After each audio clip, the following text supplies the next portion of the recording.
그 아들 데리고 오셨네? 아들이? 조카요? 조카를 데리고 왔어요? 예. 자, 오늘 마지막 시간 본문 말씀 로마서 8장 26절입니다. 로마서 8장 26절.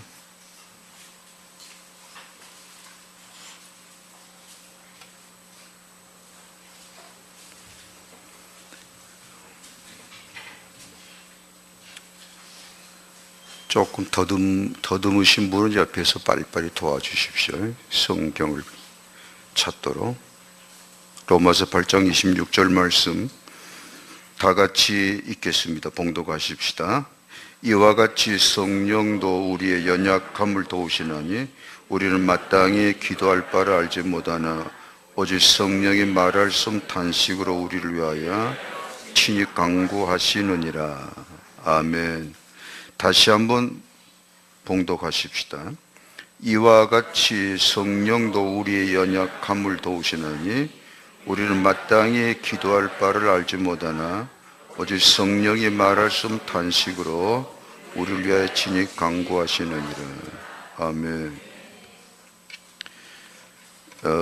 주어진 4시간 말씀을 나누었는데 제 개인적으로는 오늘 밤에 나누는 말씀이 가장 중요합니다.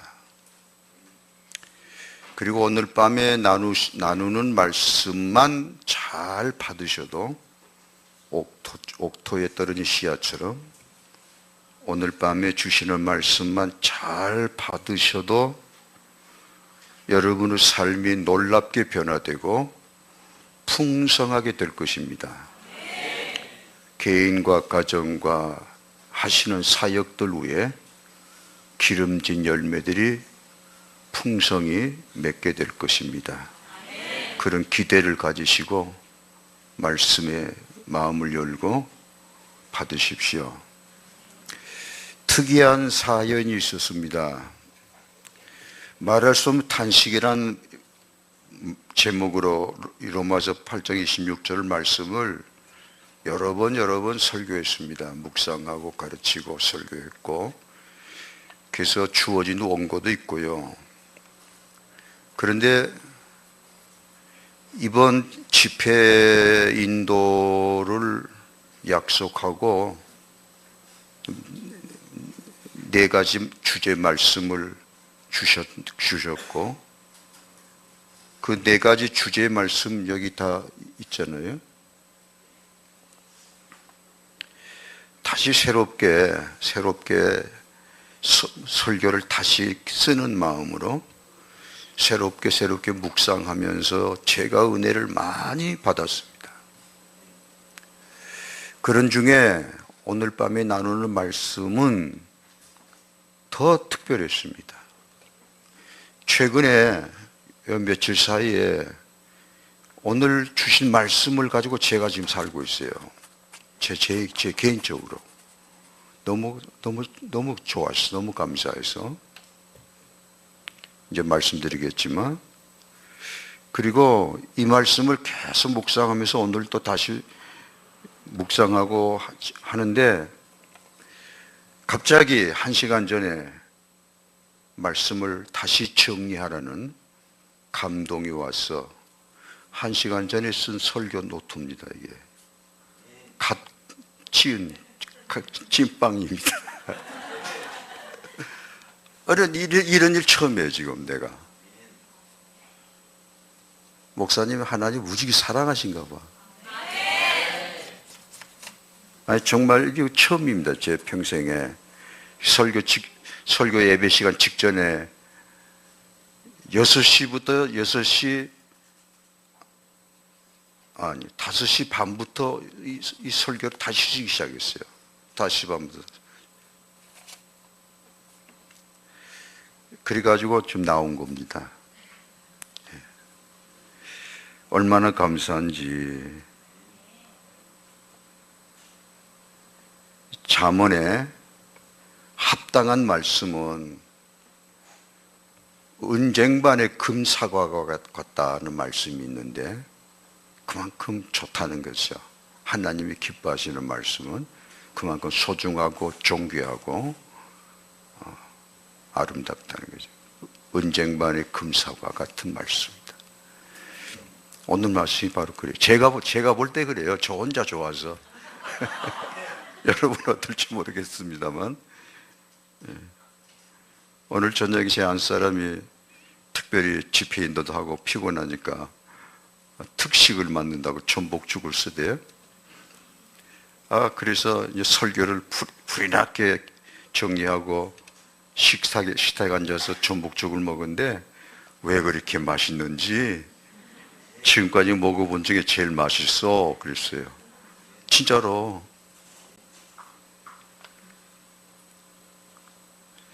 자, 그러면 이번에 집회 주제가 뭐지요? 배우고 확실한 일에 거하라. 근데 저 말씀을 예민하게 들으신 분은 이제 짐작이 되시지만 나의 정체성에 관한 것입니다. 이게 내가 누구냐 하는 문제.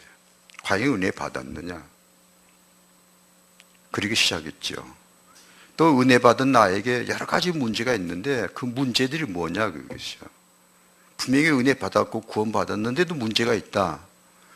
그 문제 때문에 헷갈려요. 어떤 사람은 내가 구원 받았을까까지 의심하고 혼돈에 빠집니다. 그렇기 때문에 두 번째 주제를 우리가 다뤘던 것이죠. 내게 있는 문제들이 있는데 그 문제들을 어떻게 받아들여야 되느냐. 그것도 은혜다. 어떻게 은혜가 되느냐 그것이죠. 내게 좀 많은 어려운 문제들이 있는데 그것이 도대체 왜 은혜가 되느냐. 말씀으로 그 실제 삶의 체험을 통해서.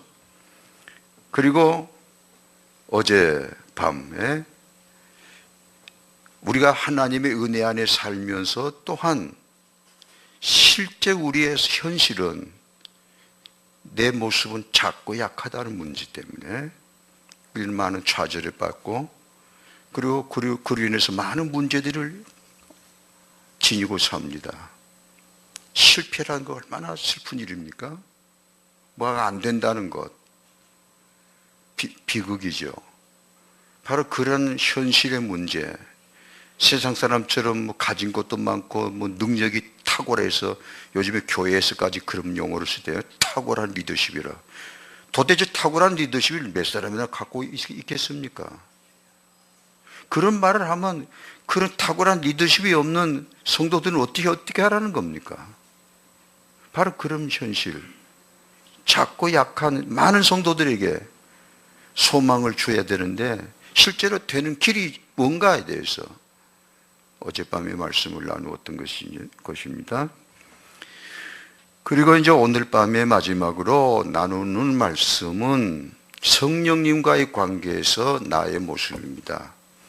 지금까지 나눈 말씀은 아버지 하나님, 나의 죄를 구속하신 십자가에 못 박아 피 흘리신 예수님과의 관계에서 이렇게 봤죠.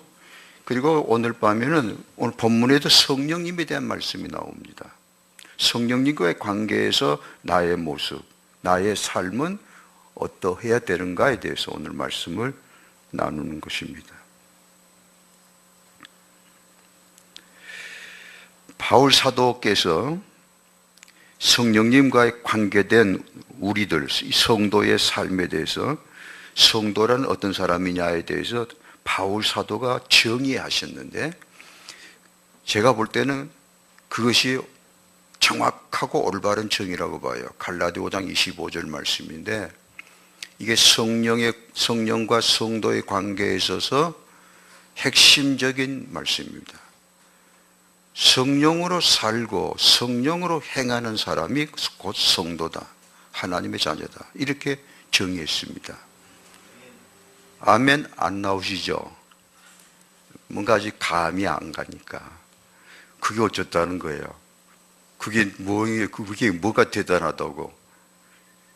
따라하세요. 하나님의 자녀는 오직 성령으로 하루하루 살고 성령으로 행한다, 일한다, 역사한다. 그런 사람이다. 그러니까 성도가 뭐가 빠져버리면 삶이 망가지겠습니까? 성령 빠져버리면 안 됩니다. 그런데 성령이 계시지만도 안 계신 것처럼 사는 많은 성도들의 모습을 봅니다. 바로 이 부분이에요. 분명히 심지어 사역자들까지 성령 받으셨습니까? 분명히 또 때로는 뜨겁게 그걸 시인하고 성령 받았습니다. 성령이 나와 함께 하십니다. 하지만 사역자들까지도 실제 사역의 현장에서는 성령이 없는 것처럼 사는, 그게 자기 열심, 자기 의, 자기 경건, 기도, 헌신, 순종 등등 내 열정과 나의 헌신으로 뭔가 이루겠다는, 그것이 하나님께서 받으실 예배가 되고 헌신이 되는 것처럼 하는, 성령을 제쳐놓고 하는 인간적인 열정과 인간적인 의를 내세워 사는, 물론 그게 아름답고 귀한 거지만, 그러나 그게 되겠느냐 그거죠. 그래서 평신도 성도들도 마찬가지고 사역자들 마찬가지고 문제의 뿌리를 캐 들어가 보면 결국은 이건 제 고백입니다. 제 고백이니까 그리 알고 들으시는데, 결국은 성령님과의 관계가 거기에 뿌리의 근원이 있더라고요. 성령님과의 관계, 실제로 바울 사도는 갈라디아 5장 25절 방금 말씀한 대로 따라서 다시 한번, 성도는 성령으로 살고 성령으로 행한다. 이건 바울에게는 실제였던 것입니다. 실제로 그렇게 살고 그렇게 행했던 것인데, 감사하옵게도 저도 점점 그 말씀 안으로 들어갔습니다. 그래서 나중에는 제 삶의 전체가 성령으로 살고 성령 행하는 것이 무엇인가 하는 것을 실제 삶 속에, 실제 사역 속에 확연히 확인하는, 이렇게 말씀을 드리면 좀 너무 올라가는 것 같은데 제 삶의 체험이니까요. 한 가지 예를 들겠습니다. 조금 이상스럽게 들릴지 모르겠는데, 제가 이제 성도들 가정에 신방 갈 때, 이전에 이 방법은 오늘 김 집사님 가정에 신방 가야겠다, 좀 문제가 있는 것 같으니까 하고 신방 갈 준비를 합니다. 당연히 준비하죠. 기도로 준비하면서 또 뭘 준비하냐, 말씀을 준비했습니다. 지금 김 집사 가정에 이런저런 문제가 있으니 그 문제에 도움이 되는 말씀이 뭘까 하고 성경에서 말씀을 더듬어 찾아서 그걸 메모하고, 그리고 가슴에 품고 가정에 신방 가서 간단하게 30분, 저는 신방은 30분밖에 안 했어요. 30분 안에 찬송하고 기도하고 말씀 전해주면 되는데, 그런 식으로 했는데 어느 날 여전히 똑같은 그런 마음으로 준비하고 신방을 나가려고 하는데 딱 말씀이 왔습니다. 너 지금 어디 가냐? 김일산 가정 갑니다. 가서 뭐 하려고 그러냐? 좀 문제가 있는 것 같아서 위로해 주려고 그럽니다. 그럼 그 가정에 문제가 뭔지 아니? 뭐 이런저런 문제가 있는 거 아닌가요? 오늘 지금 무슨 문제가 있는지 아니? 모르겠어. 너 오늘은. 어제까지는 알겠는데. 그럼 네가 지금 준비한 말씀이 어디까지야? 어제까지 상황입니다. 오늘은. 그러면 지금 준비한 말씀 갖고 가면 김 집사 유료를 받겠느냐? 뻥 하는 거지. 안 맞다 그래요. 안 맞다. 지금 김 집사님이 그 가정이 어떤 아픔이 있는지, 지난 간밤에 어떤 사연이 있는지 네가 그걸 아냐? 모릅니다. 그러면 어떻게 할래? 알았습니다. 준비한 말씀 내려놓겠습니다. 그리고 성령님만 의지하겠습니다. 그러기 시작했습니다. 그런데 이게 너무 황당하고 막연한 것이잖아요. 성령님을 실제로 모시고 실제로 의지하고 김 집사님 가정에 신방을 한다는 게 얼마나 막연한 소리입니까? 언젠가는 순천 지역에 젊은 목사님들이 10명 오셨어요. 그래가지고 뭐 좀 배우겠다고. 그래 이런저런 이야기를 하다가 이 대목을, 이 부분을 조금 나누었어요. 그랬더니 그 젊은 목사님 중에 어떤 분이, 목사님, 그런 일이 다 있나요? 목사님들 받아들이지를 못하더라고요. 저도 그게 황당하고 막연하겠는데. 그러니까 신방을 가면 신방대원들하고 같이 가면서 뭐 이런저런 이야기도 하고 하지만 제 영은, 신방대로 이런저런 이야기하면 제 영은 딴 데가 있는 겁니다. 성령님. 김 집사님 가정의 형편을 아시는 성령님. 지금 김 집사님 가정에 합당한 위로가 뭔지, 말씀이 무엇인지 아시는 성령님, 말씀을 주시옵소서. 제 영은 갈급한 마음으로 한쪽으로는 성령님께 안테나를 세우고 그렇게 하면서 그런 걸 내색할 수도 없는 거니까 그렇게 하면서 흔연하게 신방을 가서 찬송을 부릅니다. 가는 동안에 말씀이 올 수도 있고 안 올 수도 있고 그래요. 그러니까 나 혼자는 신방이 어찌 보면 굉장히 피곤합니다. 힘들어요. 영적으로 긴장을 해야 되니까. 그러면서 가면 말씀이 열린다고 할까? 말씀을 주세요. 그리고 때로는 그 가정에, 김지수 가정에 다 도착했고, 도착했으니까 인사 나누고 신방 예배를 드려야 되는데, 예배 드리는데 또 말씀이 안 와요. 안 열려요. 찬송을 하는데도 다 막연해. 그래서 찬송을 부르면서 말씀을 기다리는데 찬송 4절 다 부르도록 감동이 없으니까 어떨 때는 한 번 더 부르세요. 그러면 이제 신방대원들이 나를 따라다녔던 분들이 이제 압니다. 한 번 더 부르라는 것은 아직 목사님께 말씀이 안 왔구나.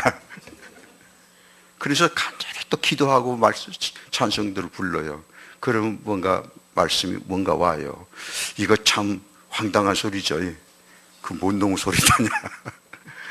말씀이 와요. 자과. 그럼 그 말씀을 읽고 로마서 8장 26절이라면 로마서 8장 26절을 읽으라고 해요. 그 집 가정 식구들 보고. 그러면 대개요, 이미 그 본문 말씀만 읽어도 한 거의 80%는 눈물을 흘립니다. 말씀 읽다가. 자기한테 딱 들어맞는 말씀이거든요. 그러니까 설교는 필요가 없어요. 간단하게 설명으로 끝나는 거예요. 그러니까 신방을 가면 사람들이 치유받고 소생하는 역사가 실제로 일어나요. 이렇게. 그 짧은 신방 동안에. 그렇게 해서 신방을 쭉 돌면 성도들이 파릇파릇 살아나는 그런 모습을 볼 때 내 피곤함이란 건 기쁨이죠. 할렐루야. 그게 성령님과 더불어 실제 사는, 그래서 성령님 보혜사로 영원히 우리와 함께 하시는, 예수님이 그렇게 하셨어요. 예수님이 내가 너에게 보혜사를 보내리니 영원히 너희와 함께 계실 것이라 그렇게 하시는데, 이런 나와 함께 영원히 함께 하신 성령님이 당연히 보혜사로 나를 도와주시려고 세워주시고 되게 하시려고 보혜사로 오셨는데도 이 엄청난 자원을 쓰지를 않고 있는 거거든요. 쓴다면 겨우 가끔 어떤 필요할 때마다 손 내밀고 성령님 도와주세요. 뭐 이런 도우미 정도로 필요할 때마다 도와주는 그런 정도로만. 그러니까 우리 생활이 기갈에 빠져버린 거죠. 메말라지는 거죠. 자, 오늘 본문 말씀 다시 한번 읽으십시다. 다 같이 읽으십시오. 이와 같이 성령도 우리의 연약함을 도우시나니 우리는 마땅히 기도할 바를 알지 못하나 오직 성령이 말할 수 없는 탄식으로 우리를 위하여 친히 간구하시느니라. 어떤 단어가 가슴에 쿡 찔러 들어옵니까? 찾아보세요. 지금 읽은 말씀 중에 어떤 용어, 어떤 단어가 기가 막히도록 내 가슴을 찔러 들어오는 말씀이 하나 있습니다. 어째 김 집사님이 그렇게 방정을 떠요? 오늘 말씀 제목이 나온 그대로죠. 말할 수 없는 탄식. 누가요? 성령께서. 지금 나와 함께 하고 계신 성령님이 어떤 마음으로 어떤 기분으로 계시느냐 하는 것입니다. 지금 어떤 기분으로 계실까요? 김 집사님 안에 계신 성령님이 계세요. 지금도 계신다고요. 그런데 그 성령님이 어떤 마음으로 어떤 기분으로 계실까에 대해서 오늘 본문 로마서 8장 26절에 말씀하기를 말할 수 없는 탄식을 하고 계시다. 충격입니다. 경악스러운 거지. 저도 이 말씀 앞에 충격을 받은 겁니다. 난 나대로 하나님을 잘 섬긴다, 열심히 섬긴다, 그런 약간의 자부심을 가졌고 또 그렇게 살려고 몸부림을 쳤는데 어느 날 이 본문 앞에 딱 서다 보니까 기가 막힌 게 있잖아요. 성령님이 나와 함께 계시면서 나로 인하여 말할 수 없는 탄식을 하고 계시다는 이 말씀을 부인할 수가 없겠더라고요. 그래서 왜 탄식하실까? 그것도 말할 수 없는 탄식을 왜 하실까 하고 더듬어 간 겁니다. 그래가지고 오늘은 이 말씀이 정리가 된 거예요. 자, 이제 잠깐 여기서 멈추고 먼저 확인할 것이 먼저 있습니다. 뭐냐면 성령님이 나와 함께 계시느냐 이 문제를 확인해야 되는 거예요. 그래야 성령을 받아야 성령이 내주하시고 성령에서 말을 탐식을 하신다는 그 부분으로 들어가지, 성령을 받았는지 안 받았는지도 헷갈리는 사람한테 이 말씀을 전할 수가 없지요. 그래서 먼저 우리 다시 기본으로 돌아가서 과연 성령 받았나, 성령님 내게 오셨느냐, 이 질문을 우리가 세워야 되는 것입니다. 자, 성도 여러분, 간단하게 확인하겠습니다. 첫날에 참으로 은혜 받았습니까? 질문했죠. 예. 다시 묻겠습니다. 참으로 진정으로 은혜 받으셨나요? 거듭나셨나요? 구원 받았나요? 예. 그러면 또 오늘 밤 말씀과 연관해서 성령 받았나요?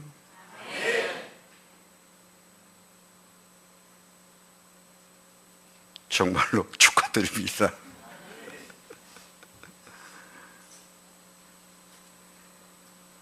그러면 언제 받으셨어요?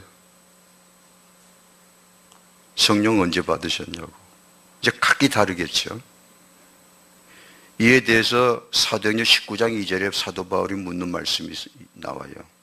사도 바울이 에베소에 어떤 제자들, 믿는 사람 10명 만났는데 사도 바울이 영적으로 영분별 딱 하면서 핵심되는 거 지적하는데 뭘 지적했냐면 그냥 제가 읽기만 했더니 듣고만 계세요. 바울이 이렇게 던집니다. 따라서 여러분들이 믿을 때에 성령을 받았습니까? 뭘 물어요? 언제요? 믿을 때 성령 받았느냐고 핵심을 찔러 들어갔습니다. 그러니까 이 에베소 성도들이 아니요, 우리 그런 거 모릅니다 하고 대답했어요. 그래서 이 사람들을 인도해서 성령 받게 하고 이제 그런 과정을 나오는데, 자, 형제자매 여러분, 다시 한번 확인하겠어요. 다른 건 몰라도 성령을 받았느냐에 대해서는 목숨 걸고 대답해야 됩니다. 성령 받으셨나요? 성령님이 오셨나요? 함께 계시나요? 그러면 얼마나 기쁘겠습니까? 그게 얼마나 엄청난 일입니까? 그래서 하박국의 찬양이 거기서 나온 겁니다. 아무것도 없어도 그럴지라도 우리의 소가 없고 우리의 양이 없고 외양간에 소가 없고 밭에 곡식이 없고 감람나무에 열매가 없고 포도나무에 소출이 없고 다 망했지만, 그런데도 불구하고 나는 기뻐할 수 있으니, 찬송할 수 있으니, 이유는 딱 하나, 구원의 하나님 때문에. 마찬가지로 이 하박국 찬양을 오늘의 말씀과 연관하면, 우리가 오늘 우리의 삶 가운데 많은 문제가 있다. 지금 울어도 시원찮는 많은 문제들이 있다. 기막힌 문제들이 있다. 좌절하고 있다. 낙심하고 있다. 그럼에도 불구하고 오히려 그렇기 때문에 더 나는 뜨겁게 찬양할 수 있으니, 이유는 나와 함께 계신 성령님 때문에. 할렐루야. 이렇게 나가게 되는 것입니다. 그런데 이 성령님이 나와 함께 계시는데, 이렇게 기쁘고 이렇게 좋은 일인데 말할 수 없는 탄식으로 계시다가 하니 기가 막힌 일이라고 말이죠. 그래서 오늘 말씀에 기본되는 부분은, 이제 나와 함께 계신 성령님이 지금까지는, 오늘 밤까지는 말할 수 없는 탄식으로 계셨지만, 오늘 밤부터는 성령님이 나와 함께 계심을 즐거워하시는, 나와 함께 계심을 기뻐하시는 그런 자리로 들어가는 은혜가 함께 하시기를 축원합니다. 그러면 그렇게 되기 위해서 성령님이 왜 말할 수 없는 탄식을 하실까? 그 이유를 찾아가야 되는 거죠. 그래서 그 이유를 세 가지를 주셨습니다. 보여주셨습니다. 그걸 이제 말씀드리겠습니다. 이 이유를 풀어보다 보니까 내가 너무 제 영이 뜨거워지고 다시 기쁨이 가득 차지는 겁니다. 너무 감사해서 제게 주신 그 기쁨이 여러분 똑같이 전달됐으면 합니다. 나누었으면 합니다. 자, 그러면 세 가지 이유를 말씀드리겠습니다. 오늘 로마서 8장 26절에 다시 한번 보십시다. 자꾸 보시자 그래서 미안합니다만 다시 읽으십시다. 이와 같이 성령도 우리의 연약함을 도우시나니 우리는 마땅히 기도할 바를 알지 못하나 오직 성령이 말할 수 없는 탄식으로 우리를 위해 친히 간구하시느니라. 아멘. 따라 하실까요? 성령도 우리의 연약함을 도우시나니. 그래서 말할 수 없는 탄식을 하신다. 이 부분이 저에게 열려서 충격이 됐던 것입니다. 나를 위해서, 나의 연약함 때문에, 연약하기 때문에 많은 문제가 있죠. 그럼으로 인해서 누군가 탄식을 하는 사람이 있습니다. 나의 연약함 때문에 아파하고 근심하고 탄식하는 사람들 중에 가장 많이 슬퍼하고 말할 수 없는 탄식하는 사람은 물론 제 아내지요. 그러나 제 아내보다 더 나 때문에, 나의 연약함 때문에 말할 수 없는 탄식을 하신 분이 성령님이시다는 사실이 새롭게 열렸을 때 깜짝 놀랐습니다. 제 고백입니다. 그 부분이 다시 탁 열렸을 때 눈이 열린 것 같았습니다. 그렇다면 이게 무슨 뜻일까? 이게 무슨 말씀일까? 나의 연약함 때문에 말할 수 없는 탄식을 하시는, 그래서 말할 수 없는 탄식 기도하시는 이 성령님의 탄식으로 인해서 내가 어떻게 된다는 것일까 하고 더듬어 가는데 쫙 열리는 것이 있습니다. 조지 물러가 생각이 났어요. 조지 물러는 기도의 사람이라고 그러죠. 믿음의 사람. 3,000명의 고아를 믿음 하나로 양육한 사람이다. 놀라운 사람인데, 그래서 조지 물러를 100만 번 응답받은 기도의 사람이라 그래. 그러니까 조지 물러의 기도는 하나님이 100만 번이나 들어주셨다는 거죠. 놀라운 일인데, 그렇다면 지금 나를 위해서 나의 연약함 때문에 말할 수 없는 탄식으로 기도하시는 성령님, 보혜사 성령님의 기도는 어떻게 되실까? 당연히 조지 물러의 기도를 100만 번 들어주신 하나님 아버지께서 성령님의 말할 수 없는 탄식의 기도는 더 들어주시겠구나. 그래서 지금은 연약함 때문에 많은 문제가 있고 아픔이 있고 고통이 있지만 성령님의 말을 탄식으로 인해서 나는 지금은 약해서 별 볼 일 없는 사람이지만 나는 반드시 되는구나. 할렐루야. 여기에 바로 나와 너 연약한 아들, 연약한 딸, 연약한 남편, 연약한 성도들, 그래서 많이 아파하는 성도들, 우리와 함께 나와 너, 우리 다 같이 우리가 소망이 있다. 소망이 있다. 왜? 성령님이 말할 수 없는 탄식으로 기도하고 계시니까.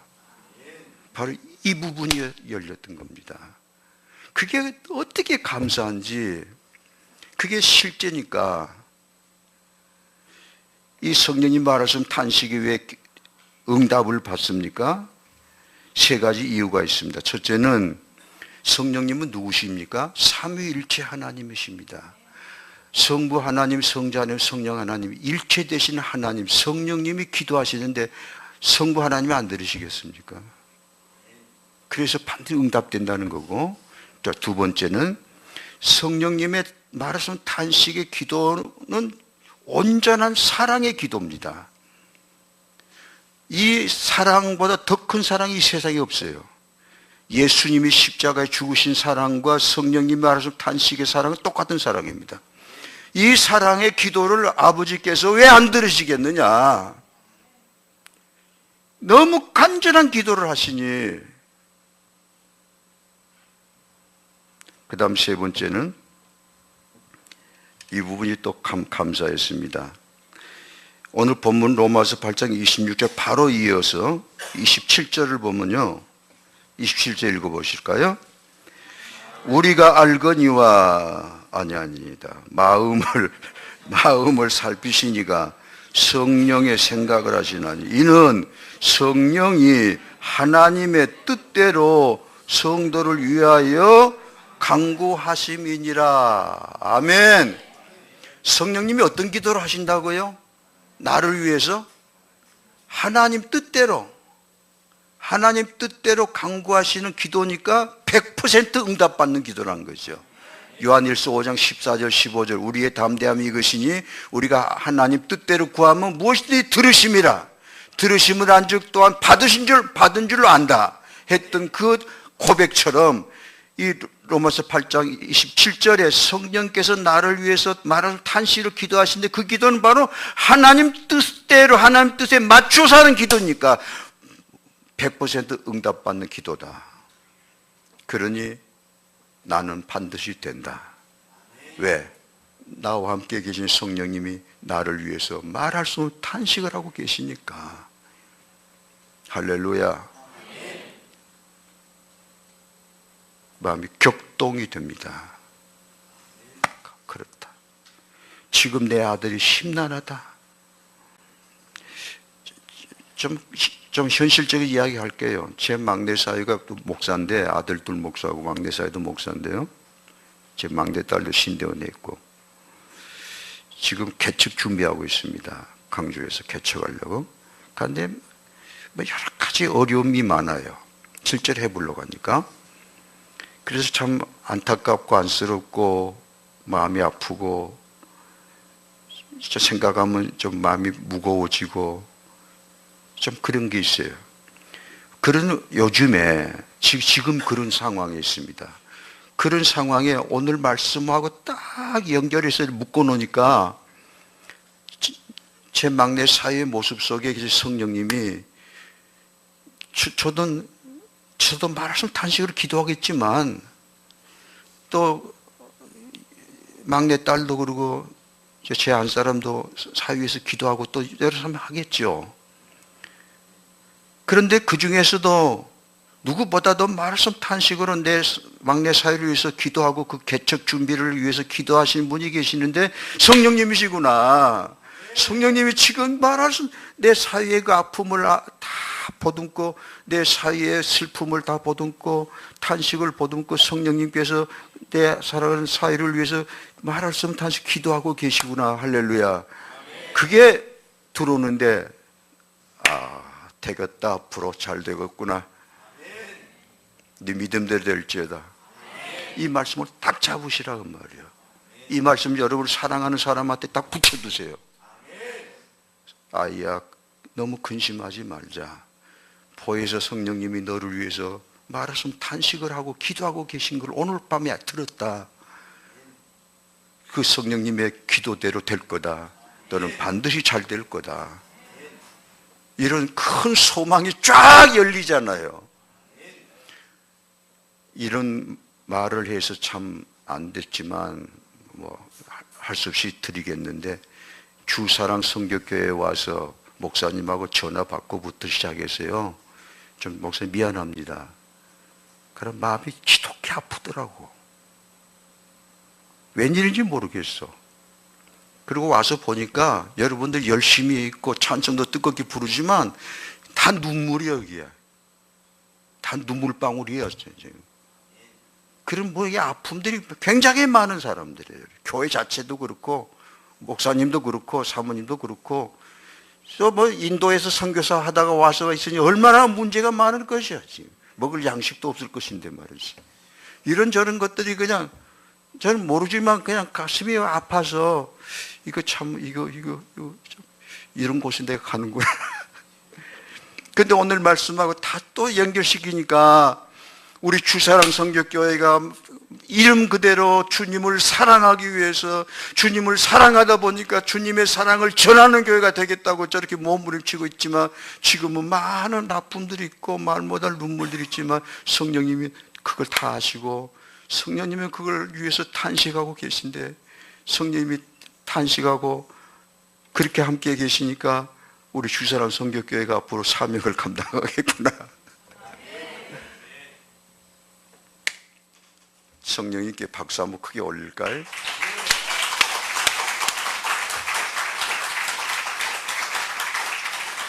너무 감사하잖아요. 너무 좋지 않아요? 나 위해서, 내 아들 위해서, 내 남편 위해서, 내 교회를 위해서 성령님이 말할 수 없는 탄식으로 사랑으로 충보하고 계시고 하나님 뜻대로 구하고 계시니까 반드시 응답받으리라. 응답받으니까 난 될 것이다. 내 가정은 된다.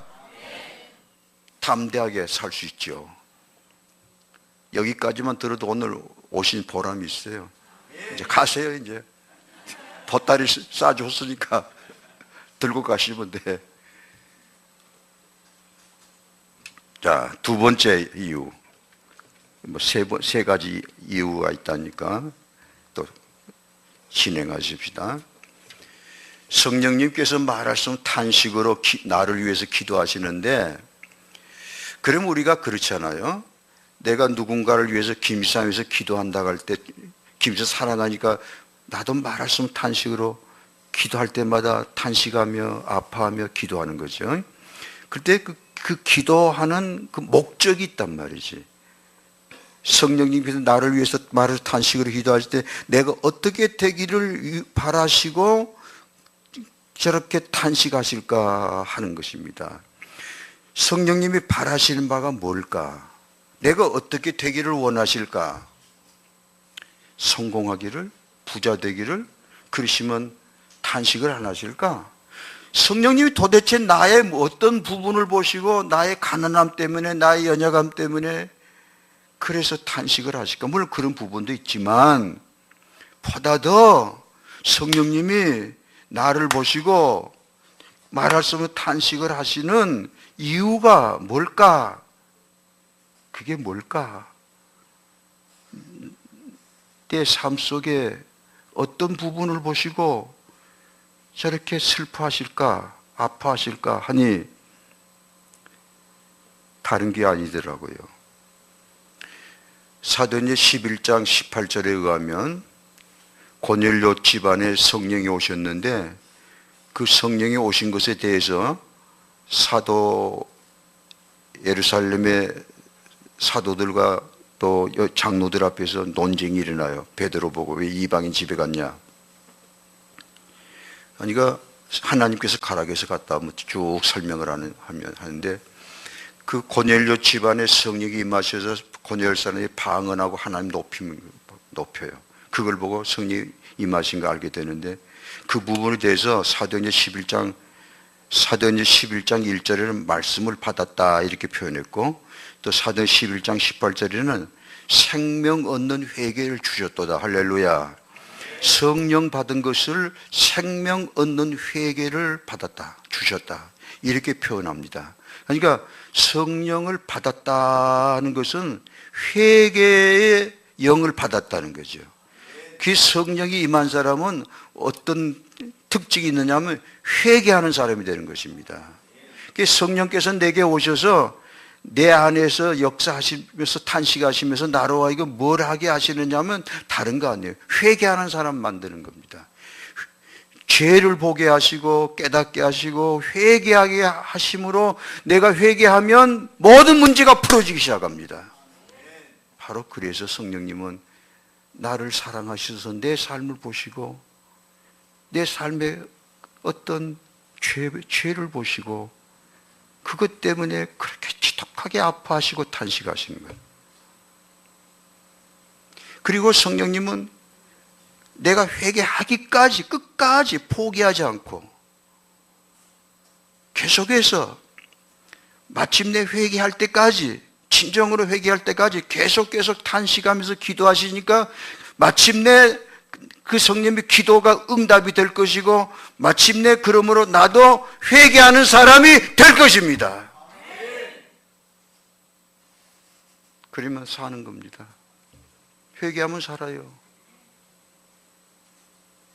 회개하면 시작이 됩니다. 풀어집니다. 문이 열립니다.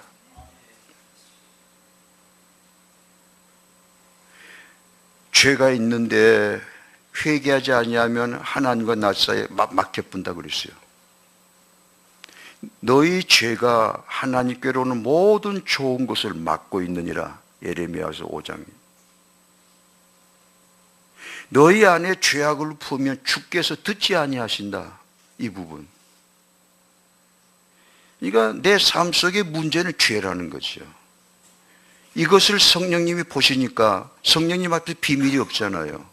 아내를 속일 수도 있고 거짓말할 수도 있고 덮을 수도 있고 뭔가 꾸밀 수 있지만 내 안에 내 가장 깊은 내소에 자정에 계시는 성령님을 어떻게 속입니까?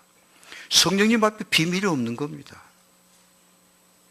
이 성령님 내 삶의 모든 것을 다 꿰뚫어 보시면서 내 삶 속에 있는 그 어떤 어두운 부분, 어떤 아름답지 못한 부분, 어떤 걸리는 부분, 어떤 부정한 부분, 아내도 모르는 나 혼자만의 비밀, 그런 부분을 성령님 보고 계시니까 더 아파하시는 거죠. 아들아, 사랑하는 종아, 그러면 안 된다. 그거 버려라. 그러시면서 그걸 깨닫도록 성령님의 아버지께 또 말할 수 없는 탄식으로 기도하시고 끝까지 기도하시고 도대체 누가 이기나? 내 고집이 이기나? 성령님의 탄식이 이기나? 둘 중에 누가 이기나? 지금까지 내 고집이 이기는 것 같아요. 이리 변명 저리 변명 빠져나가고. 그러나 성령님은 결코 절대로 포기하지 않은 예수님 때문에, 예수님의 십자가 때문에 내게 오신 성령님이시니 포기하지 않으시고 영원히 함께 하시면서 계속 탄식하시니 마침내 성령님의 탄식이 이기실 줄로 믿습니다. 마침내는 회개가 터질 줄로 믿습니다. 마침내 나도 그 죄를 고백하게 될 줄로 믿습니다. 저도 그래서 그런 일이 수없이 있었어요. 마침내 손 들었습니다. 하나님 잘못했습니다. 웃기는 이야기 하나 할게요. 가끔 좀 답답한 일이 있으면 뭐 평상시 기도 하지만 기도원에 올라가고 그랬습니다.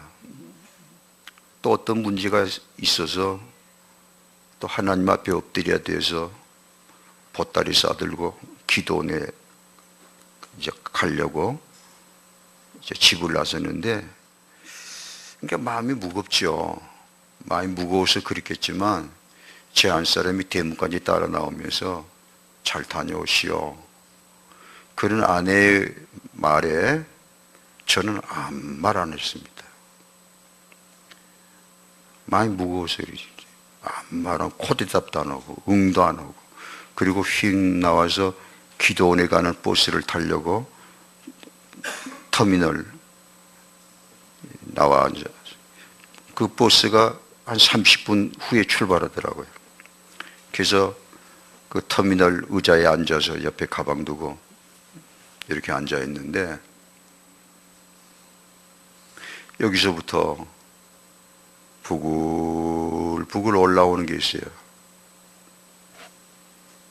딱 여기까지 올라오는데 그 입 갖고 기도할래?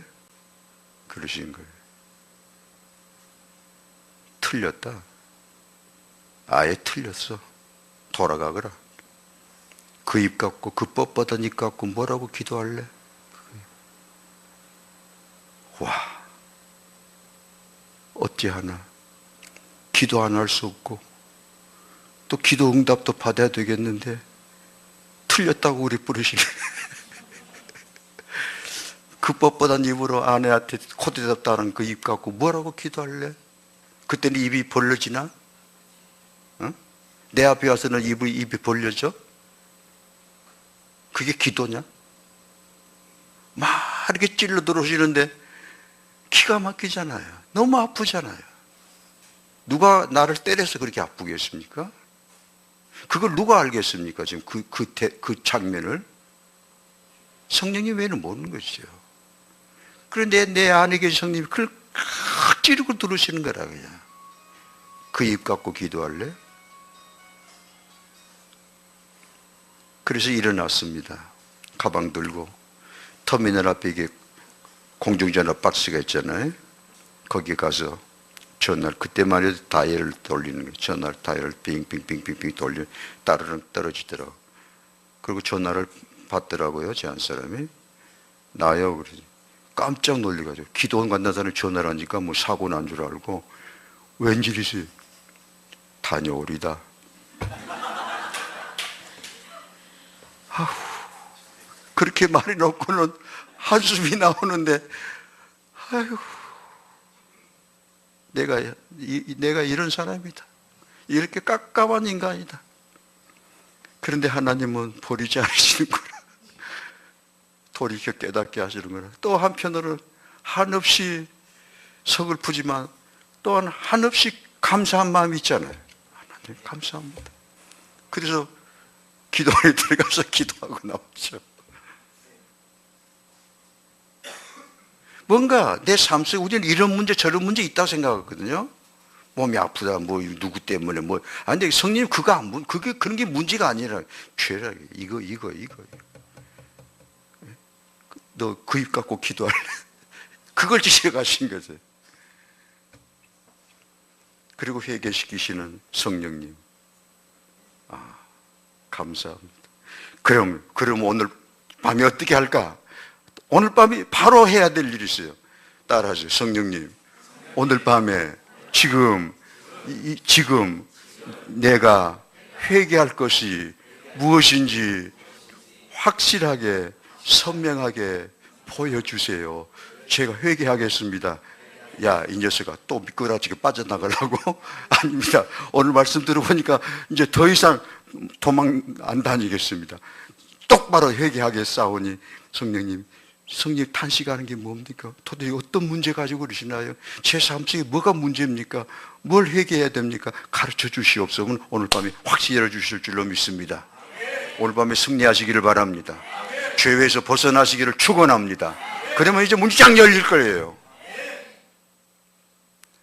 이래서 성령님은 나를 되게 하시려고, 살리시려고 내 죄를 절대 넘어가지 않아요. 절대 넘어가지 않아요. 어떤 죄든지. 아내한테 말 안 하는 것도 안 넘어가시더라고. 그게 별것도 아닌데 성령님은 큰 죄를 보시는 게 사람 죽이는 것 이상으로. 그러니까 사는 거지요. 회개하는 사람이 안 되겠습니까? 회개하는 가정이 안 되겠느냐고. 회개하는 교회가 안 되겠습니까? 바로 오늘 우리들의 모든 문제가, 개인과 가정과 교회와 모든 문제가 죄가 죄 때문이고 또 죄 때문이지만 그 죄를 회개하지 아니하는 데가 문제가 있습니다. 성령님 도와주십시오. 끝까지 저로 하여금 회개하게 만들어 주시옵소서. 그래서 시편 32편 5절에 끝까지 누르신다, 회개할 때까지. 그런 표현이 나와요. 주야로 계속 누르십니다. 이게 사랑입니다. 성령님, 참 이 뻣뻣한 사람을 내 버릴 수 있으시지만, 진짜 포기할 수 있으시지만 성령님은 포기 안 하시고 끝까지 붙잡고 탄식하시며 오늘까지 수없이 수천 번 가르치셨군요. 또 회개시키시고 또 회개시키시고 또 회개시키시고 오늘도 내일도 그렇게 하시옵소서. 그렇게 하시옵소서.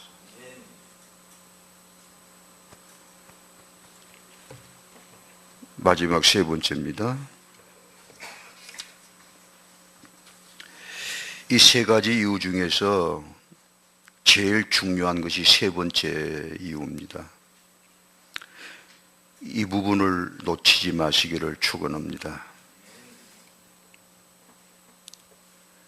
세 번째 이유, 왜 성령님께서 말할 수 없는 탄식을 하실까 하고 들여다보는데, 그러니까 이렇게 말씀을 묵상하고 풀을 때 성령님을 저는 의지합니다. 성령님, 이 대목이 무슨 뜻입니까? 그렇게 물어요. 그래서 세 가지 이유를 열어주신 적에 이제 두 가지 말씀드렸고, 첫째를 나를 도와주시기 위해서, 회개하시기 위해서 충고하시는 거고, 두 번째는 회개하게 하기 위해서고, 그 회개하면서 하니까, 회개하면서 문제가 풀어지는 거니까, 모든 문제가. 오늘도 그런 일이 있었어요. 제 삶 속에 오늘도. 참 기뻐요. 그런 걸 보면. 성령님이 하셨구나. 그리고 그런 걸 보면 편안하고요. 막힌 것이 탁 풀어져 나가버리거든요. 세 번째 이유는 가장 중요한 이유가 있습니다. 성령님은 나와 함께 계시면서 그 성령님의 칭호가 있죠. 예수님이 지어주신 칭호가 있어요. 뭐죠? 보혜사라는 칭호가 있어요. 파라클리토스라는 보혜사. 예수님이 나와 함께 계신 성령님을 보혜사라고 이름을 붙인 이유가 있습니다. 요한복음에만 그 다락방 광야에서 4번 보혜사 말씀하십니다.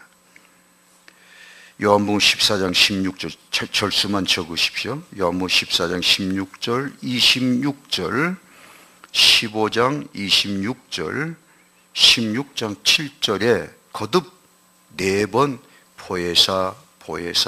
보혜사를 보내줄 것이며 보혜사가 너와 함께 할 것이며 보혜사가 너희를 인도할 것이며 이렇게 예수님이 성령님을 보혜사라고 부르셨습니다. 그러면 자 보십시오. 예수님이 성령님을 내게 보내신 이유가 뭐냐면 성령님이 저에게 오셔서 뭘 하시라고 보내신 겁니까? 보혜사 노릇을 하시라고. 이것이 성령님이 보혜사의 역할, 보혜사의 임무를 하시도록 하시기 위해서 성령님을 나한테 보내신 거예요. 그 말은 뭐냐면 보혜사로서의 성령님이 나에게 절대적으로 필요하기 때문에 그렇단 말이에요. 그래서 이것을 요한복음 16장 7절에 유익하다 그랬어요. 예수님 심지어 얼마만큼 성령님이 보혜사로 계시면 유익하다 했냐면 예수님이 지금 나와 함께 계시면 얼마나 유익합니까? 성령님이 함께 계시기를 원하시면 크게 아멘 하세요. 그게 굉장히 좋겠다 생각하시면 아멘 하세요. 그런데 예수님이 친히 말씀하시려 요한복음 16장 7절에는 내가 너희와 함께 있는 것보다도 성령님이 오셔서 너희와 함께 보혜사로 계신 것이 더 유익하다 이렇게 말씀해요. 그만큼 성령님이 보혜사로 나와 함께 계시면 절대적으로 유익하다는 건데 그렇게 유익하게 되려면 성령님이 그 임무, 맡으신 임무대로 보혜사 노릇을 하셔야 됩니다. 보혜사 노릇을 하시면 그 유익함을 우리 삶 속에서 확인하고 체험할 수 있게 됩니다. 그런데 이 성령님이 말씀 탄식을 하시는 이유가 바로 여기에 있습니다. 성령님은 예수님의 말씀대로 보혜사 노릇을 하시려고 지금도 나와 함께 계십니다. 그런데 보혜사 노릇을 못 하시는 것입니다. 이게 성령님께는 기막힌 탄식의 이유입니다. 보혜사 노릇을 못하고 계시다. 할 수 없으시다. 왜 그럴까요? 자, 보십시오. 저 좀 보세요. 이게 종이죠? 이 뭐 하려고 종이어가 있죠? 구식교회. 요즘 신식교회는 이거 없어요. 예배 때 신호로 쓰려고 갖다 놨어요. 자, 이걸 제가 들어서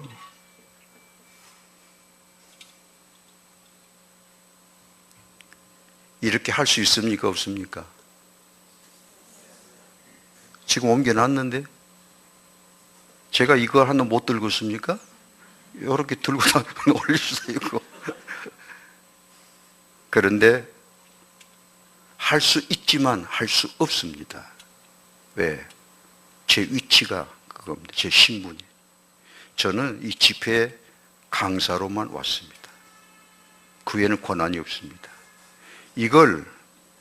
이 종을 여기서 이 자리로 옮길 수 있는 권한을 가지신 분 딱 한 분밖에 없습니다. 누구시죠? 담임 목사님이십니다. 만일에 목사님께서 목사님 이번에 집회 기간 동안에 강사로 계실 때 하고 싶은 대로 다 하세요? 뭐든지. 그런 말 안 하셨죠, 저한테. 그냥 말씀만 잘 전해 주시라고. 그리고 빨리 가시라고. 제 역할이 있습니다. 이게 질서입니다. 제가 제 딸 가정에 가고 아들 가정에 가서 아버지로서 권위가 있고 당당하지만 아들 집에 갔다고 해서 아들 집에 세간살이를 다 뒤죽거립니까? 책상 서랍을 열어보고 그냥 책장을 열어보고 난리를 칠까요? 아들의 집이라고? 안 합니다. 그렇게 몰상식한 사람 아닙니다. 딸네 집에 가도 그렇습니다. 제 위치를 알기 때문입니다. 성령님은 예의 바르신 하나님이십니다. 질서의 하나님이십니다. 전지전능하신 분입니다. 못하실 것이 없습니다. 그렇지만 성령님은 가만히 계십니다. 보혜사로서 오셨지만 왜? 내가 성령님께 열어드리질 않았습니다. 그런 결정을 해본 적이 없어요. 그런 결정 한 일이 없습니다. 겨우 했다는 것이 성령님 찬양을 받으십시오. 제 헌신을 받으십시오. 제가 섬기겠습니다. 받으십시오. 겨우 이 정도. 뭐 이것도 대단한 것이지만. 그리고 조금 더 나아가서 성령님 오늘 말씀을 전해야 되는데 말씀을 열어주십시오. 어떤 필요가 있을 때만 부분적으로 내가 필요할 때 손 내밀고 도와주십시오. 성령님을 하나님으로 주님으로 보혜사로서가 아니라 나의 도우미 정도로 필요할 때만 써먹는 도우미 정도로만 그런 위치에 모시고 말로는 주님이요 하나님이요 보혜사지만 실제는 도우미 정도로만 아무 권한이 없는 내 집에 오셨지만 내 집의 살림살이를 마음대로 못 바꾸시는 내가 허락을 해야만 움직이는 그런 분으로만 가만히 한쪽에 계실 수밖에 없는 이 성령님의 답답하심, 얼마든지 도와줄 수 있지만 도와주지 못하는 성령님의 답답함. 왜 너는 나를 묶어두기만 하고 있느냐? 왜 필요할 때만 도와달라고 내가 네 우상이냐? 알고 보니까 우리들 성령님이 함께 하시는 우리 모든 성도들에게 큰 죄가 있다. 무슨 죄냐? 성령님을 보혜사 노릇을 하지 못하게 하는 무지함.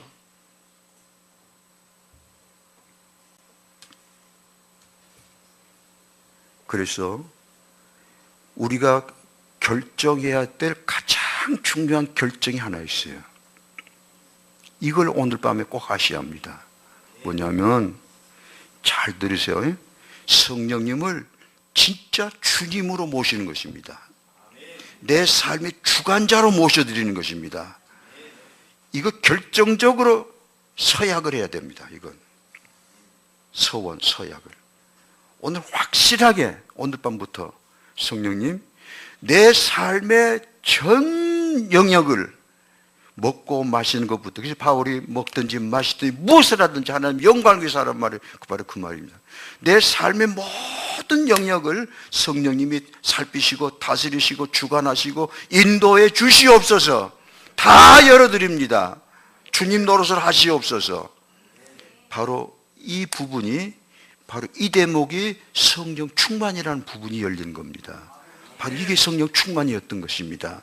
성령 충만이 내가 무엇가 거룩하고 의로워서 성령 충만이 되는 게 아니라 성령님을 주님으로 모셔드리는 것, 주님의 자리에 앉혀드리는 것, 그리고 성령님 마음대로 일하시도록 나는 그 팔 밑에 무릎을 꿇는 자리에 들어가는 것.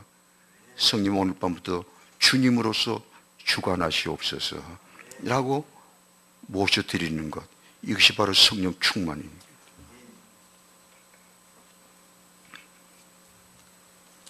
그래서 이 부분을, 성령 충만으로 모셔드리는 이 부분을 성경은 성령을 마신다라고 표현되어 있습니다. 거듭거듭 새롭게. 여러분 보십시오. 부부간이죠. 부부간이지만 이미 남편이고 아내고 됐지만 날마다 다시 새롭게 서로 부부간임을 인정하고 고백하는 게 그 사랑이지 않습니까?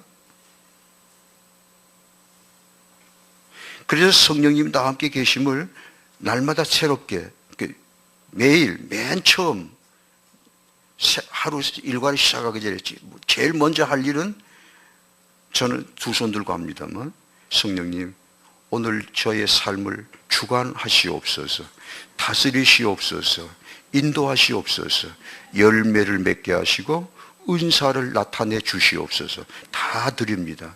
이 고백을 꼭 합니다. 이게 성령 마신다고 성경은 표현되어 있습니다. 고린도전서 12장 13절 빨리 찾으십시오. 로마서 뒤에. 고린도전서 12장 13절.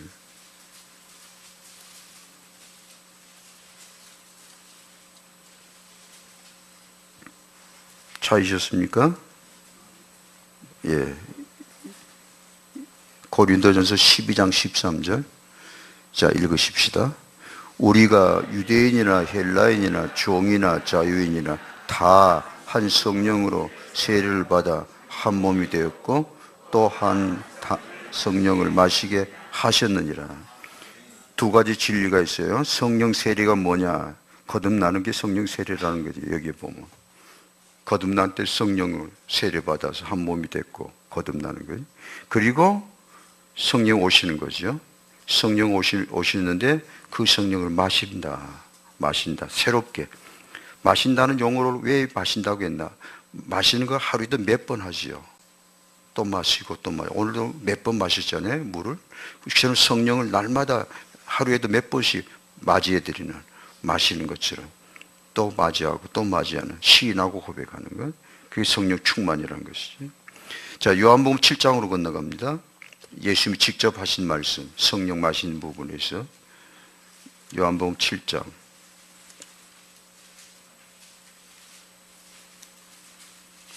37절. 자, 읽으실까요? 명절 끝날 곧 큰 날에 예수께서 서서 외쳐가라 이르시되 누구든지 목마르거든 내게로 와서 마시라. 목마르거든 내게로 와서 마시라. 뭐가 목마르네? 이제 알았죠. 성령에 대한 목마름. 이게 진정한 목마름에 대한 성령님 저를 주관해 주시. 이런 목마름이 타올라야 됩니다. 이제는 그런 목마름이 항상 있게 되시기를 축원합니다. 성령님 목마름, 성령의 목마름, 물, 성령의 생수. 그래서 그 다음 38절 읽으시죠. 나를 믿는 자는 성경의 이름과 같이 그 배에서 생수의 강이 흘러나오리라 하시니 이는 그를 믿는 자들이 받을 성령을 가리켜 말씀하신 것이라. 아멘. 아직 예수께 영광 받지 못함으로 성령이 저에게 오시지 아니했다 가로로 되어 있죠. 그러니까 예수님이 영광 받으셨기 때문에 죽으시고 부활하고 승천하셨기 때문에 성령 오셨습니다. 사도행 2장 24절이에요. 자, 이 부분에서 제가 재미있는 이야기 하나 하고 오늘 말씀 마치겠습니다. 집회를 마치겠습니다. 제 둘째 아들이 논산 훈련소 거쳐서 김해 공병학교로 가서 훈련 받게 됐습니다. 그런데 그 김해 공병학교에서 훈련 받을 때 주특기라거나 무슨 훈련 받았냐면 지뢰 제거하는 훈련 받았어요. 지뢰 제거가 얼마나 위험합니까? 그래서 어째서 지뢰 제거하는 데로 갔냐 그랬더니 제 아들 말이 그래. 전라도 새끼들만 전부 그리 보냈답니다. 속상하잖아요. 그래서 더 안쓰러워서 면회를 갔습니다.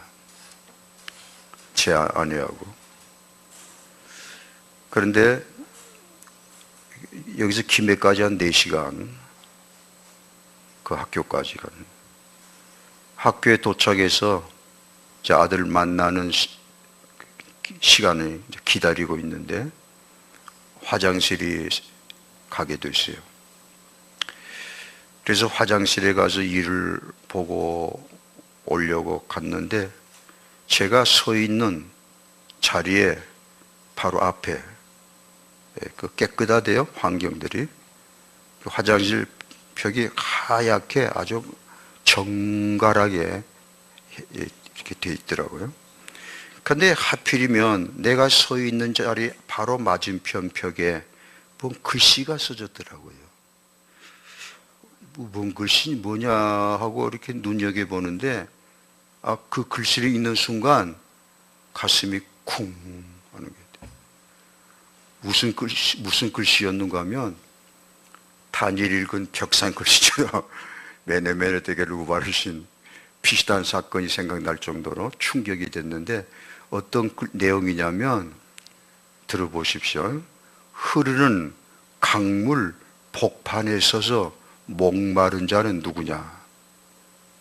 와, 어떤 선지자께서 쓰고 가셨나? 할 정도로 충격이 있는 거예요. 다시 보시죠. 흐르는 강물 복판에 서서 목마른 자는 누구냐? 누구예요? 뭐야, 알아야 무엇이 나오지. 바로 교회의 모습, 오늘 성도들의 모습, 오늘 목사들의 모습이구나. 흐르는 강물, 성령, 생수의 강이 흘러내리려나. 생수의 강이 흘러 성령이. 아까 요한복음 7장 말씀하잖아요. 성령의 생수의 강이 흐르는, 이미 내 안에 흐르고 있는 생수의 강이 흐르고 있는데 그 생수의 강 복판에 서서 목말라 하는, 왜 이렇게 피곤하고 기진하고, 왜 이렇게 답답하지, 왜 이렇게 기쁨이 없지, 왜 이렇게 두렵지, 왜 이렇게 막혔지, 왜 이렇게 내가 메말르지, 왜 그렇지? 그 이유가 뭐냐 그기지. 그 이유를 뭐 여기저기서 찾아서 또 뭐 좀 해보려고 또 이렇게 몸부림쓰고 하지만 그게 되느냐 그거지. 그런 우리들의 모습인데 바로 그런 우리들의 모습 가운데 이 말씀이 딱 들어오니까 흐르는 강물 복판에 서서 목마른 자는 누구냐? 기가 막히잖아요. 이 어리석음, 이 답답함, 이 무지함 어떻게 하나? 여기 이미 해결의 길이 이미 사는 길은 여기 있는데, 이미 주어졌는데, 그러면 뭘 해야 되나? 목말라하지 말고 마셔라. 흐르는 강물이니까 마시면 되는 거 아니냐? 할렐루야. 바로 내가 할 일이 바로 그거다. 날마다 할 일이 내 안에 계신 성령의 생수의 강 성령님을 마시는 것. 나로 충만하시옵소서. 나를 다스리시옵소서. 나를 주관하시옵소서. 성령 충만을 받아들이는 것. 이것이 바로 내가 사는 길이라. 성령님은 그걸 하기를 원하고 계신다. 그걸 기다리고 계신다. 그래야 성령님이 이제 팔을 걷어붙이고 나를 위해서 하고 싶은 대로 일을 하시는 거다. 그럴 때 비로소 열매가 풍성해지고 가게의 은사가 확실하게 나타나게 되는 거고, 성령이 역사하시면 기적이 나타날 수 있고 병고침이 일어나는 거고, 이런저런 말씀의 역사가 함께 할 것이고, 우리 주사랑 성격교회 성령님이 이제 팔 걷어붙이고 일하시는 놀라운 모습들이, 신기하고 아름다운 모습들이 매일매일 체험하고 확인하는 그런 기쁨이 충만하시기를 축원합니다.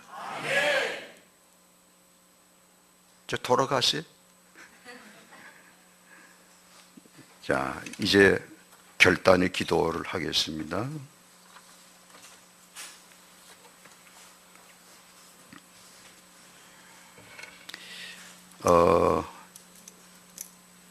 한 가지 생각나는 사건이 있어서 말씀 좀 드리고 들어가세요.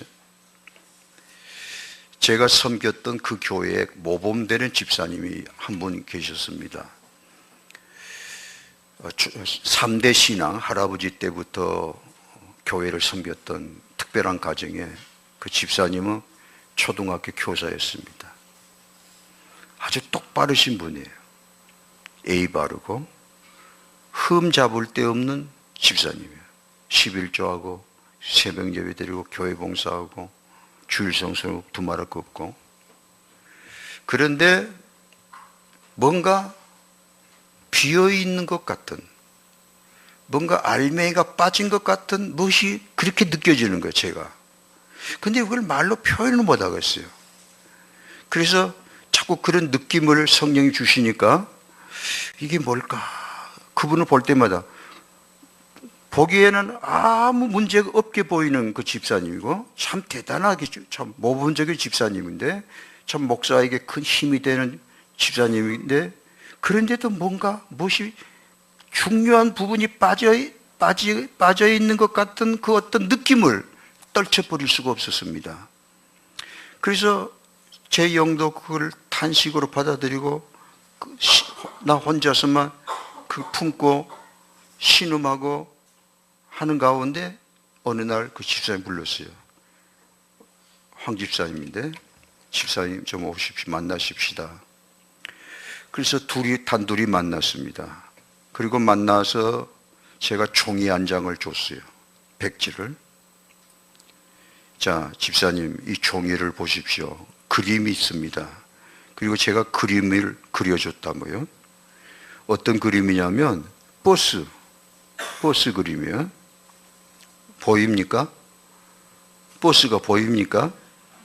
안 보이도 보인다고 해야지. 버스를 그렸습니다. 종이에다가 버스를 그리고 의자를 2개, 앞에, 앞부분, 뒤에. 앞에는 운전석, 기사가 앉은 자리, 운전대. 그리고 뒤에는 조수가, 그때는 버스 조수가 있었거든요. 조수가 앉은 자리.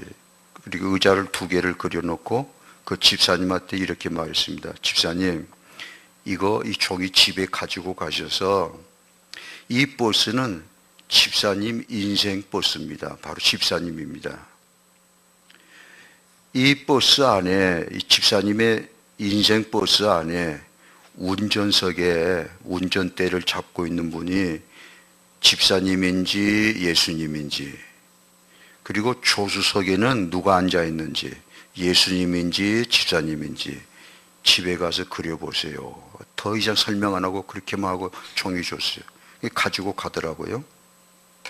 3일 후에 왔습니다. 집사님이 저에게 왔어요. 목사님 좀 뵙겠습니다. 그래서 만났는데 두 눈이 팅팅 부었더라고요. 저를 만나는 순간에도 운 흔적이 있더라고요. 집사님 뭔 일입니까? 그랬어요. 무슨 일이 있었습니까? 예, 목사님, 제가 고백할 일이 있습니다. 3일 전에 목사님이 저한테 종이 한 장 주셨지요. 버스 그림 그리시고. 예. 죄송합니다만 제가 그 종이를 받아가지고 집에 가서 책상에다 휙 던져버렸습니다. 아무 생각도 안 했습니다. 그래요? 그래서요. 그리고 그 다음날 학교에 출근해서 퇴근하고 집에 와서 내 책상에 한쪽에 던져져 있는 그 종이가 눈에 띄어서 종이를 갖다가 앞에 놓고 들여다보기 시작했습니다.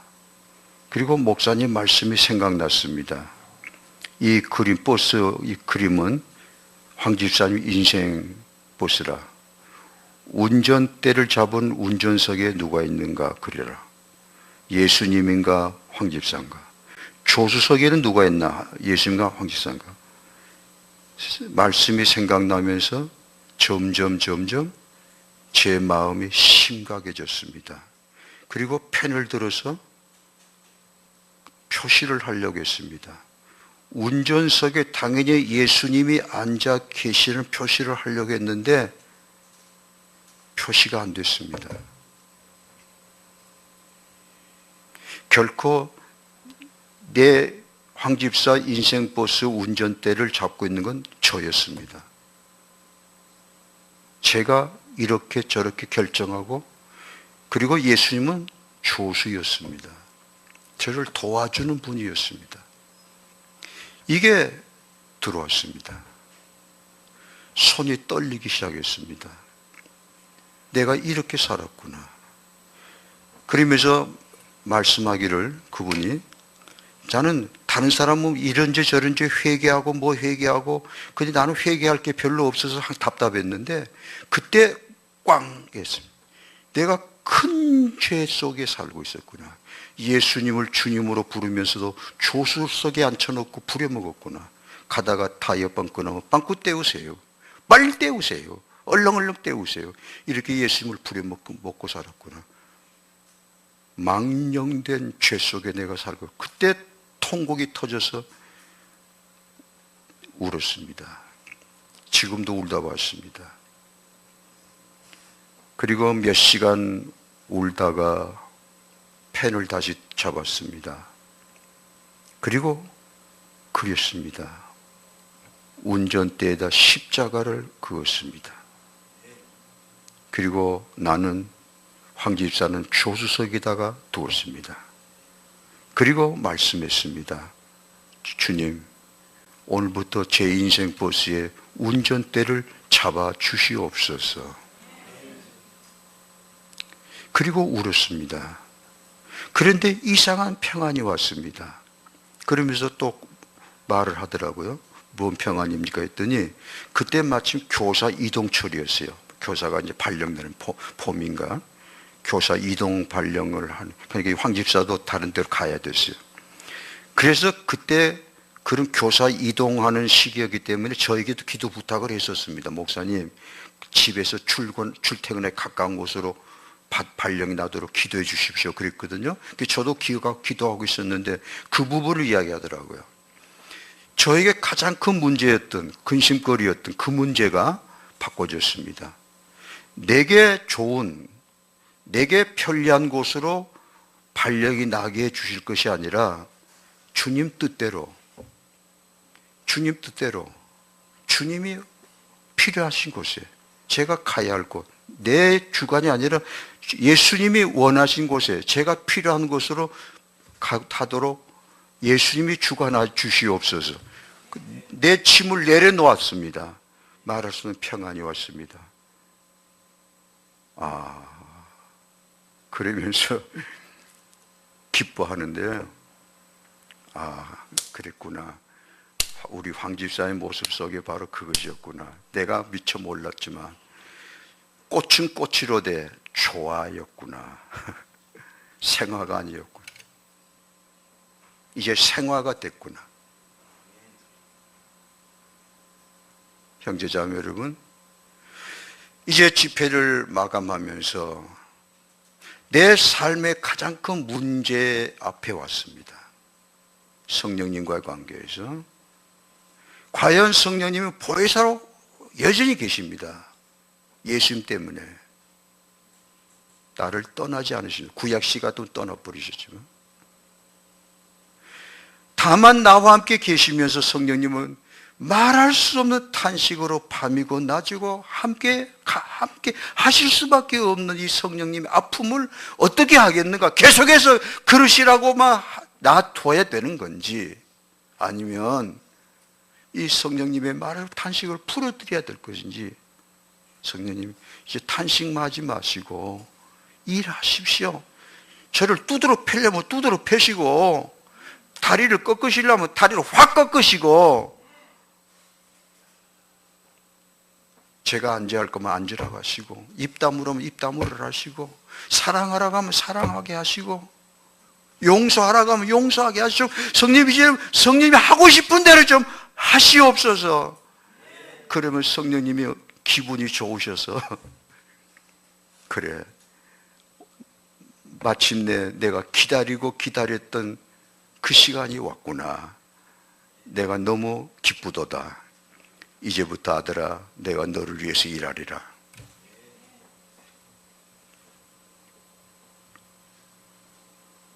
눈 감으십시오.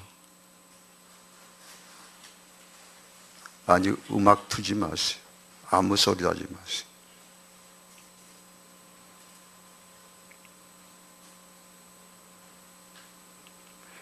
성령님이 함께 하십니다. 인정하십니까? 성령님은 여러분을 너무너무 사랑하십니다. 저 같은 문제 많은 인간도 성령님은 포기하지 않으시고 사랑하셨습니다. 그런데 이 성령님이 지금까지 나와 함께 계시면서 나를 사랑하기 때문에 말할 수 없는 탄식을 하시고 계셨습니다. 이게 너무 마음이 아픕니다. 이 사실이 너무 저희 가슴을 찌르고 들어옵니다.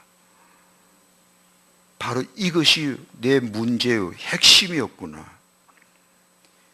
성령님이 말하시면 탄식을 하시는 이 모습, 이 부분, 이걸 어떻게 할까? 오늘 밤에 성령님이 원하신 게 뭘까? 다른 게 아니구나. 성령님이 주님이 되시는 것, 성령님이 내 삶을 다스리도록 열어드리는 것, 성령님을 그렇게 모셔드리는 것, 성령님을 그렇게 인정해드리는 것, 운전대에 앉도록 하시는 것, 운전대를 넘겨드리는 것, 열쇠 꾸러미 위를 넘겨드리는 것. 성령님은 오늘 밤부터 나의 주님이십니다. 주님 노릇 하시옵소서. 명령하시옵소서. 말씀하시옵소서. 성령님 말씀하시옵소서. 성령님 나의 주님이십니다. 보혜사이십니다. 가만히 앉아만 계시지 마시고 오늘 밤부터는 하고 싶은 대로 일하시옵소서. 말씀하시옵소서. 가르쳐 주시옵소서. 제가 깨닫도록 깨닫지 못하면 깨닫도록까지 말씀하시고, 성령님 원하신 대로 역사하시옵소서. 열어드리겠습니다. 두 손 높이 드십시오.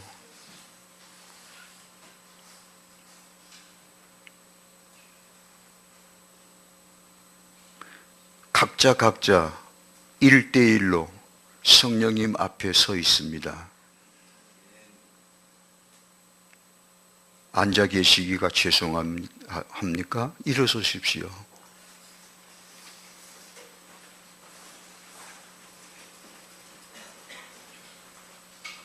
어떤 분은 무릎을 꿇고 싶으실 겁니다. 그렇게 하십시오. 옆으로 나와서 하시든지 앞으로 나와 하시든지 무릎을 꿇고 싶으시면 그렇게 무릎을 꿇으십시오. 안 꿇어도 괜찮습니다. 저도 눈 감고 있습니다. 아무도 눈 뜨고 보지 마십시오. 자유롭게 편안하게 하십시오. 그날 성령님이 감동한 대로 하십시오.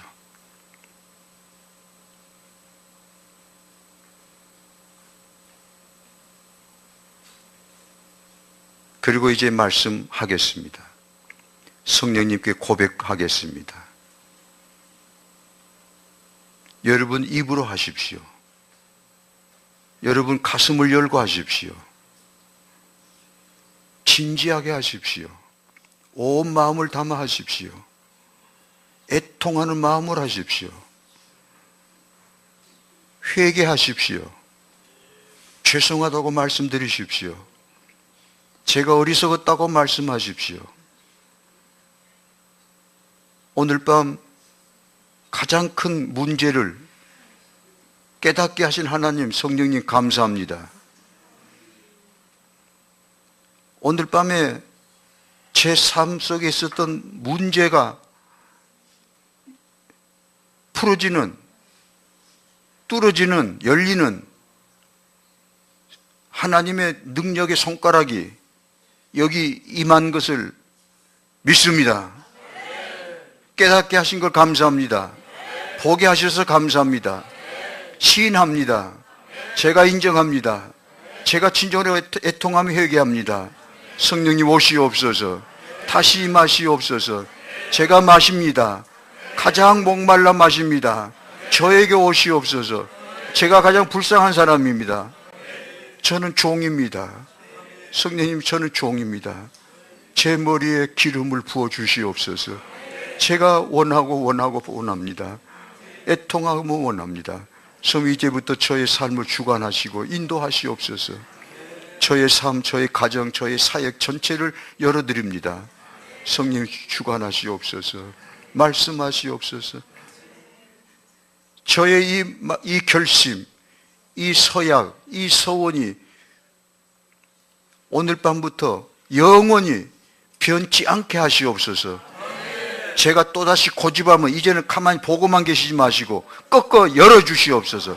내가 또다시 어리석고 고집을 피우고 완악하고 또 불순종하면 그때는 성령님 권능의 손으로 저를 만드시옵소서.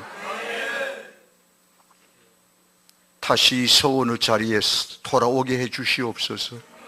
성령님 앞에 무릎을 꿇게 하시옵소서.